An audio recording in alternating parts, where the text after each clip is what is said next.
Good morning students, welcome to the English class. I am Dr. Tripti Gupta from Shivjyoti Education Group Kota. So today we are here to take up the poem number 7 from first flight book, The Animals. The poem Animals has been written by Walt Whitman. Now before moving ahead with the poem, let us look some information about the poet Walter Walt Whitman. He was born on May 31st in 1819. He was an American poet, essayist and journalist. He was a part of transition. He broke the tradition of rhymed poetry. He was famous for writing a revolutionary new kind of free verse poetry. He was often called the father of free verse. The poem Animals is from his work Song of Myself from his collection Leaves of Grass. Now, after this, let us start with the poem here. Here in this poem Animals, the poet tells that he feels more at home with animals than humans, whom he finds complicated and false. Now see, in this poem, Walt Whitman has shown the comparison between human beings and animals. He has pointed out the evils present inside human brain, which he thinks animals don't have. That is why he thinks that animals are much better than human beings. Now, I hope you must have understood the theme of this poem. Now, let us move ahead with the poem line by line. Let's see here what the poet says in his poem here. I think I could turn and live with animals. They are so placid and self-contained. Now, what poet is saying here is that he is wishing, he is willing that somehow he should take, he is deciding that he should stop living with human beings and he wants to live with animals, and he gives the reason also for that, that he finds animals to be more peaceful and calm. Placid, placid here means peaceful, calm and self-contained, very satisfied, and they are being not running around for their desperate desires. So, let us move further with the first stanza. I stand and look at them long and long. And what he is doing here? He is standing there looking at those animals and for long and long time and just thinking about how animals are so nice in comparison to human beings. They do not sweat and whine about their condition. Now here this word sweat means they are not crying, they are not making, they are not complaining. Whine means they do not complain, and what they are not complaining about, whatever the condition in which they are in, whatever the situation they are facing in their life, they are not crying for that, they are not making complaints for that. They do not lie awake in the dark and weep for their sins. Now what they are doing? See, whenever human beings, they are guilt conscious, they do something wrong. There is a word used here, sins. Sins means something wrongly done. There are some wrongdoing of a person is being considered sins. So, whenever the human beings, this is here, he has personified the animals, that see the qualities of human beings of a particular, this is one of the feature of the human personality, that whenever the human beings are guilt conscious, they keep awake for hours and hours thinking about it, crying, lying in the bed, crying for hours and hours, weeping, shedding tears. So, this kind of behavior is never shown by animals. They do not make me sick discussing their duty to God.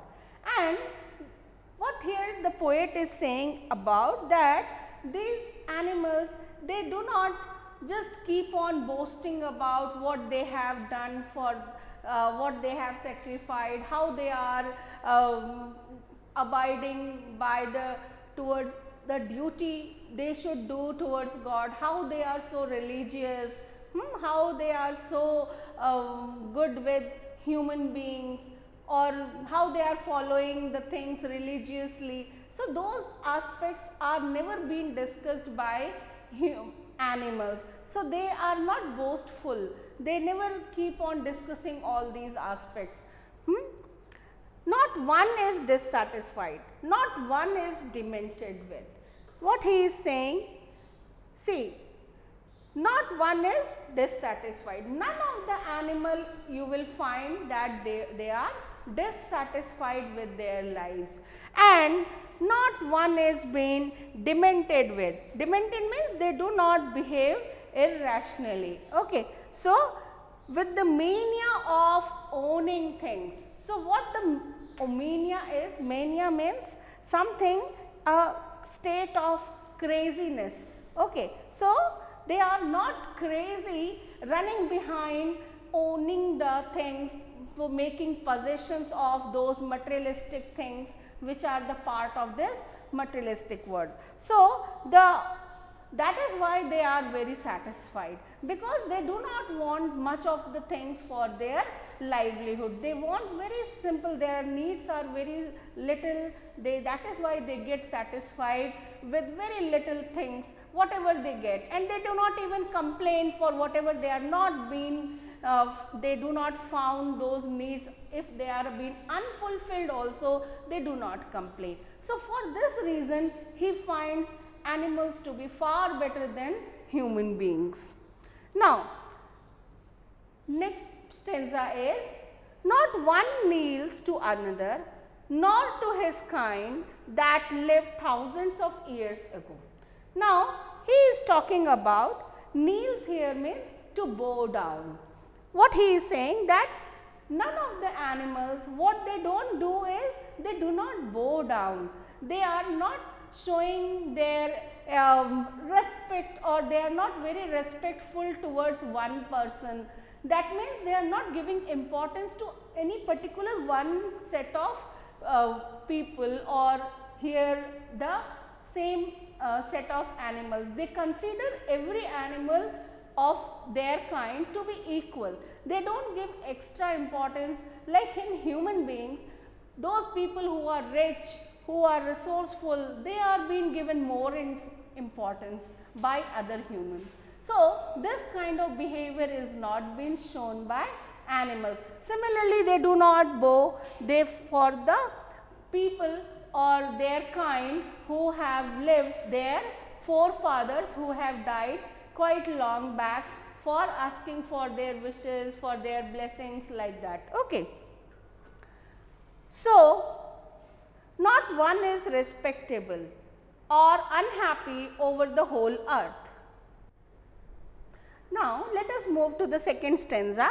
Not one kneels to another, nor to his kind that lived thousands of years ago. Now, see what the poet here says, that he has never seen any animal showing his devotion to anyone by bowing down. Kneels means bowing down, okay, in front of the person, and they never do even for their ancestors also. See here, his kind that lived thousands of years ago, this means their forefathers, their ancestors. Now, not one is respectable or unhappy over the whole earth.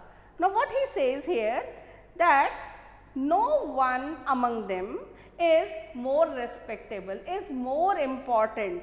Okay, they do not give any extraordinary importance to one one of their kind, whereas human beings, they show respect to those people whom they find rich, affluent, resourceful, with on higher positions. So, people used to be more respectful towards them. So, this kind of behavior is not being shown by animals generally, but in the society of animals, they never do so. Okay. They never give more or less importance to any one animal. So, that is why they are, you will not find them sad or unhappy or more happier than the. So, we can say that they are not like human beings who find themselves the happiest or the saddest person on earth. Now, let us move to the next line. So, they show their relations to me and I accept them. They bring me tokens of myself, they evince them plainly in their possession. Now, see here what poet says here is, here he wants to say that animals use other animals as their food, and they are very honestly, they show this aspect, they are very honest in this relationship with other animals. They do not hide it, they do not have coverings or masks on their face. Whatever the relation they have, if they eat an animal because they are their food, they are their prey, they are honestly doing it and they are not ashamed of doing that. Okay. And the poet says that he accepts the fact that animals are true towards showing their relations with other animals. Now, let us move to the last few more lines here. See, the poet is here coming up with just two more lines. I wonder where they get those tokens. Did I pass that way huge times ago and negligently drop them? Now, here what the poet says, at last the poet introspects himself and says that from where the animals got these good qualities. See here, the word token is being used here, here also these tokens are the good qualities which human beings are supposed to possess. And what the poet is saying here, he further questions himself that where his own good qualities are gone. Okay. So, he is trying to find out the answer to this question, that how, where they have left all those good qualities which now he can see in the animals. Did he left them or had carelessly lost them somewhere? Somewhere he had lost them during the passage of time. The qualities that were found in human beings in the past, and like innocence, like kindness, trustfulness are now seen in animals. He wonders that animals have possessed all those good qualities, whereas humans have given up their good qualities. So, with this the poet finally gives all his reasons that why he wants to live with animals. So, now let us understand, see some of the critical aspects of this poem. The poem is, the rhyming scheme of this poem is that this poem is a free verse poem. There is no exact rhyming scheme which is being followed by the poet.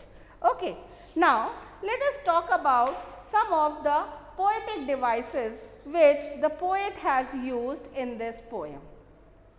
This poem is, as a whole, is a metaphor, where animals are compared to human beings and presented to be better and complete than humans. Okay. For example, that there are various ways in which he has compared that. See here, they do not sweat, whine about their condition, they do not lay awake in the dark and weep for the sins. Here in all these three lines, they are basically, this is a comparison. Okay. Here also there is a comparison being made, they are so placid and self-contained. That means he is comparing that the animals are more peaceful and calm in comparison to human beings. Okay. Another poetic device which is being used here is repetition. Like the phrases are being repeated, like here, long and long. This is the repetition of word is being done to emphasize that he is been looking them over for a very long time, assessing, analyzing the difference between animals and human beings. Similarly, they do not, this particular three set of words, this phrase has been used 3 times and it has been repeated again. Not one, this is also here, not one is being used more number of times. See here, it is being repeated here, this is also a repetition. Okay. Now, one more important poetic device which is being used is personification, that is the representation of an abstract quality or idea in the form of a person. Like how we come to know about personification is because poet is referring to animals as they. See here, this word they, this pronoun has been referring to animals, and this gives us an idea that the poet has personified the animals here. Okay. So, these are some of the important poetic devices which are being used here by the poet. So, students, I hope you must have understood all the various key aspects of this poem and the poetic devices also. I suggest all of you to prepare this poem and to do all the work which has been given to you in the PDF. We will conduct a live class for this poem. Students, stay home and stay safe. Thank you.